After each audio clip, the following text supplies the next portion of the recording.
I always loved summers at Emily's house.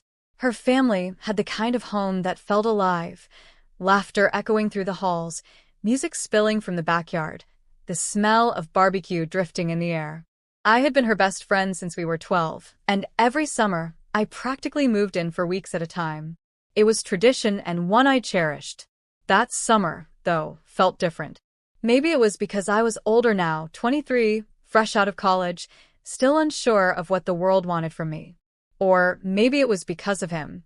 Ethan, Emily's older brother. He was 26 now, tall, broad-shouldered, and carrying himself with a kind of confidence that was impossible to ignore. Back when we were teenagers, I barely noticed him. He was just Emily's annoying brother, always teasing us or sneaking into the kitchen late at night. But now, my God, he was nothing like the boy I remembered. I noticed him the second I walked into their house that summer. I was dragging my suitcase up the stairs when he came out of his room wearing only gray sweatpants, his chest bare, hair messy, like he'd just woken up. He froze when he saw me, his eyes locking with mine in a way that made my stomach twist. "Well, look who it is," he said, his voice deeper, rougher than I remembered. "Emily didn't tell me you were coming today." I swallowed, suddenly very aware of how my sundress clung to my skin in the heat. "Surprise," I said, trying to sound casual. His lips curved into the faintest smirk before he walked past me, brushing so close that his arm nearly grazed mine. I felt the warmth of his skin, the faint scent of his cologne, and my knees almost gave out right there on the stairs. I told myself it was nothing, just a reaction to seeing him after so long. But deep down, I already knew that this summer was going to test me in ways I hadn't expected. The first few days were normal enough. Emily and I lounged by the pool, gossiped about guys, stayed up late watching movies, and planned beach trips. But Ethan was always there. Sometimes by the pool, shirtless and glistening under the sun. Sometimes in the kitchen late at night, leaning against the counter with a glass of water, giving me that look, like he knew I was trying not to stare. And I was trying. God, was I trying? Because this was Ethan, my best friend's brother. Completely off limits. But the more I tried to ignore him, the harder it became. He'd tease me lightly, catch my gaze across the room, and every time, I felt a spark that was impossible to put out. One night, after Emily had gone to bed early, I found myself in the kitchen searching for a snack. I opened the fridge, still in my loose sleep shorts and tank top, when I heard footsteps behind me. "Couldn't sleep?" His voice was low, smooth. I turned and nearly dropped the carton of juice in my hand. Ethan stood in the doorway, wearing nothing but black shorts, his body lean and strong under the dim kitchen light. His hair was messy, his jaw shadowed with stubble, and his eyes, God, those eyes, were fixed on me like I was something he wanted to taste. "I was hungry," I whispered, though I wasn't sure why my voice came out so breathless. He stepped closer, leaning casually against the counter. "At midnight." I shrugged, pretending to look busy as I poured myself a glass. "Some of us like midnight snacks." His smirk deepened, and for a second, neither of us said anything. The silence stretched, heavy and charged, until I finally looked at him again, and I swear, the air shifted between us. My heart was racing, my skin tingling, and for the first time, I let myself wonder what it would feel like if Ethan crossed that line. And that was the moment I knew this summer was going to change everything. The next morning, I tried to shake off what had happened in the kitchen. I convinced myself I'd imagined the electricity in the air, the way his eyes lingered on me. He was probably just teasing. Ethan had always been a tease. But when I walked into the backyard and found him shirtless, mowing the lawn under the blazing sun, the illusion shattered. His muscles flexed with every movement, his skin glistening with sweat. I told myself not to stare, but my eyes betrayed me, tracing the line of his back, the way his shorts hung low on his hips. He caught me. Of course he caught me. Our eyes met across the yard, and instead of looking away, his lips curved into that slow, knowing smirk. Heat rushed up my neck, and I quickly bent to adjust my towel, pretending like I hadn't just been caught devouring him with my gaze. Later that day, Emily suggested a beach trip. Ethan came along, driving us in his truck with the windows down and music blasting. The salty air tangled in my hair, and I couldn't stop sneaking glances at him. The way his hand rested casually on the wheel, his sunglasses hiding his eyes but not the curve of his mouth, it was enough to make me restless. At the beach, Emily ran off with some friends she spotted, leaving Ethan and me with the cooler. I spread my towel out on the sand, and when I looked up, he was watching me again. "You've changed," he said suddenly. I blinked. "What do you mean?" "You're not the same girl who used to follow Emily around, giggling about crushes." His tone was low, serious. His eyes swept over me in a way that made my skin burn. "You've grown up." My pulse stumbled. "Is that bad?" His lips curved into something between a smile and a smirk. No. "Not bad at all." The way he said it sent shivers down my spine.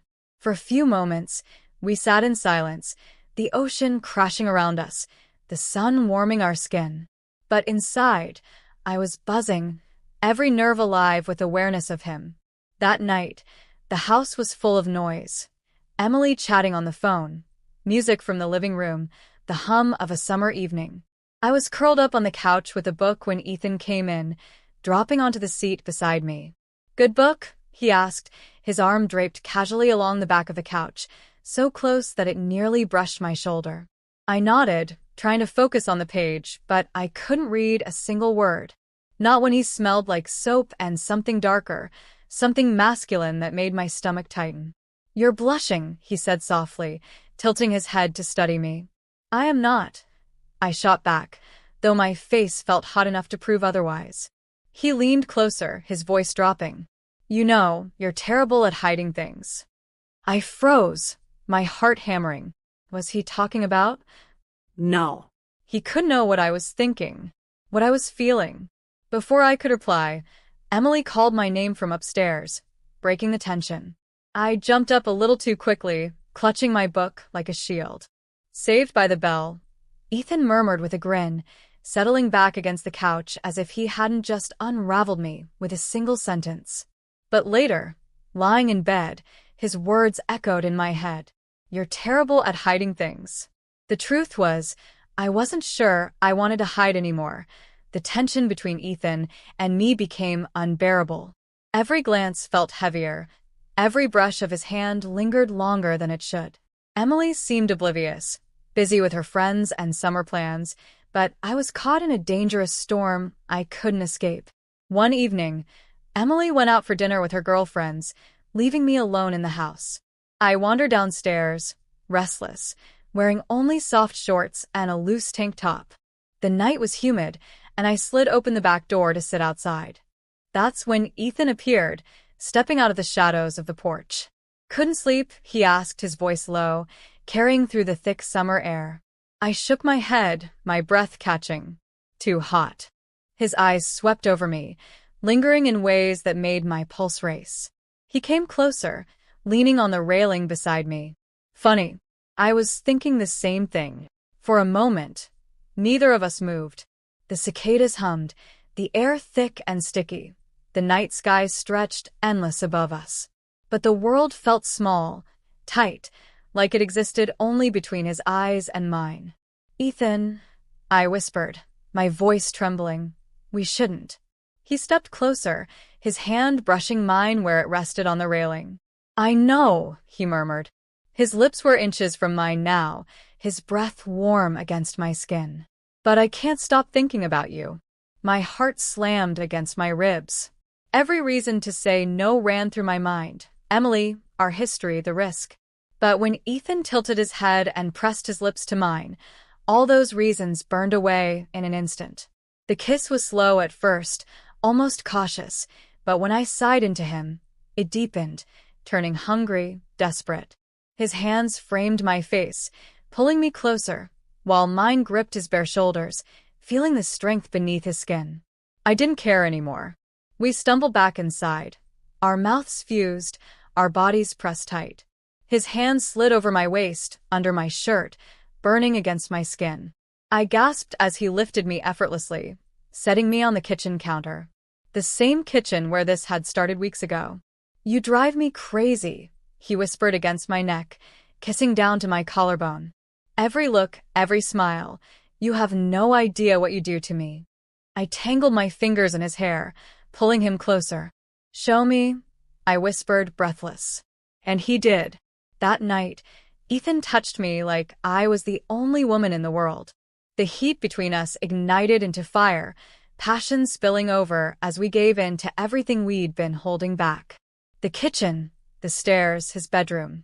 It all blurred together in a haze of skin, heat, and whispered names.